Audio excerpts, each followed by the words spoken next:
Surat airport પર 1,42 લાખ રૂપિયાનો hybrid ગાંજો ઝડપાયો છે। બેંકોક સુરત નેટવર્કનો પર્દાફાશ થયો।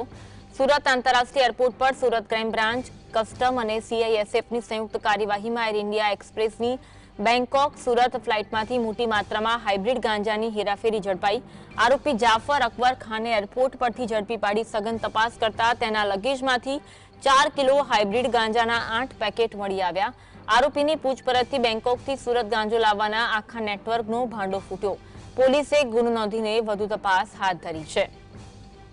હાઇબ્રિડ ગાંજાનો જથ્થો લાવવામાં આવતો હતો, બેંકોકથી સુરત લાવવામાં આવતો હતો, જેને એરપોર્ટથી ઝડપી લેવામાં આવ્યો છે। આ સાથે આરોપીને પણ ધરપકડ કરી લેવામાં આવી છે। આરોપીની પૂછપરછ હાથ ધરવામાં આવી છે। એક મોટા નેટવર્કનો પર્દાફાશ થયો।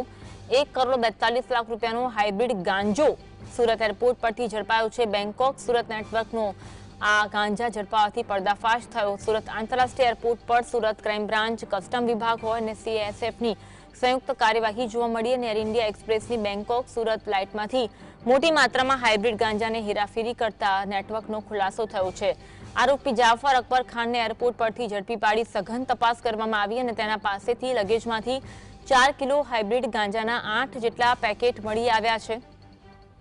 આરોપીની પૂછપરછ પણ હાથ ધરવામાં આવી કે આ ગાંજો ક્યાંથી લાવ્યો છે અને ક્યાં આપવાનો હતો તે અંગે પણ તપાસમાં ખુલાસો થશે। ત્યારે બેંકોકથી સુરત ગાંજો લાવવાના આખા નેટવર્કનો આ પૂછપરછમાં ભાંડો ફૂટ્યો છે। આ અંગે પોલીસ દ્વારા ગુનો નોંધવામાં આવ્યો છે અને આરોપીની વધુ પૂછપરછ પણ હાથ ધરવામાં આવી છે। અન્ય કયા કયા લોકો આ સમગ્ર નેટવર્કમાં સંડોવાયેલા છે, અહીંયા કોને આ જથ્થો આપવાનો હતો તે અંગે પણ પૂછપરછ હાથ ધરવામાં આવી છે।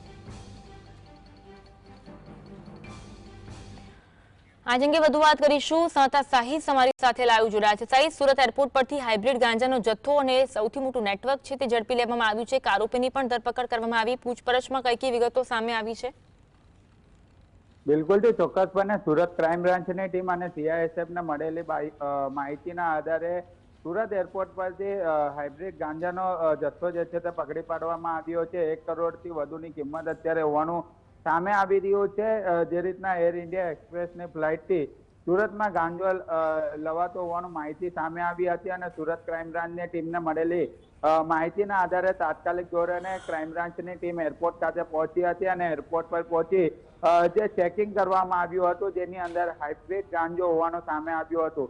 અત્યારે વાત કરવામાં આવે તો સુરતની અંદર જે રીતના એનડીપીએસના કેસો કરવા માટે સતત શહેર પોલીસ કમિશનર દ્વારા જણાવવામાં આવ્યું છે અને તેને ધ્યાનમાં રાખી ગતરોજ ક્રાઇમ બ્રાન્ચની ટીમને મળેલી માહિતીના આધારે આ કાર્યવાહી જે છે તે મોટું કરવામાં આવી હતી। પોલીસે 1,41,92,500 કિંમતનો હાઇબ્રિડ ગાંજો પકડી પાડવામાં આવ્યો છે અને આરોપી અને પકડી પાડી તપાસ શરૂ કરી દેવામાં આવી છે। આરોપી જાફર અકબર ખાનને પકડી પાડી તપાસ શરૂ કરવામાં આવી છે અને અન્વી 2 વાગ્યા દરમિયાન સુરત પોલીસ કમિશનર અનુપમસિંહ ગેહલોત આ જ બાબતે પત્રકાર પરિષદ પણ યોજવાના છે અને આ હાઇબ્રિડ ગાંજો સુરત ખાતે કોને આપવાનો હતો તમામ પ્રકારની પૂછપરછ જે છે આરોપીની કરવામાં આવી રહી છે। કેટલા સમયથી ફ્લાઇટ મારફતે હાઇબ્રિડ ગાંજો લાવવામાં આવી રહ્યો હતો, તમામ પ્રકારની માહિતી અત્યારે મેળવવા માટેની તજવીજ જે છે તે હાથ ધરવામાં આવી રહી છે। પરંતુ સૌથી મોટું નેટવર્ક કહી શકાય સુરત ક્રાઇમ બ્રાન્ચને મોટી સફળતા મળી છે। ક્રાઇમ બ્રાન્ચ દ્વારા જે આરોપી છે તેની અત્યારે પૂછપરછ કરવામાં આવી રહી છે। 1 કરોડથી વધુનો હાઇબ્રિડ ગાંજો ફ્લાઇટ મારફતે જો સુરત લાવવામાં આવતો હોય તો ખૂબ જ મોટી બાબત કહી શકાય અને હાલ હવે ક્રાઇમ બ્રાન્ચની ટીમ દ્વારા આરોપીની પૂછપરછ કરી કેટલા સમયથી લાવવામાં આવતો હતો, અગાઉ પણ લાવવામાં આવ્યો છે કે કેમ તેની પણ અત્યારે સઘન પૂછપરછ જે છે તે કરવામાં આવી રહી છે। જી આભાર સાહિદ જોડાવા માટે અને માહિતી આપવા માટે।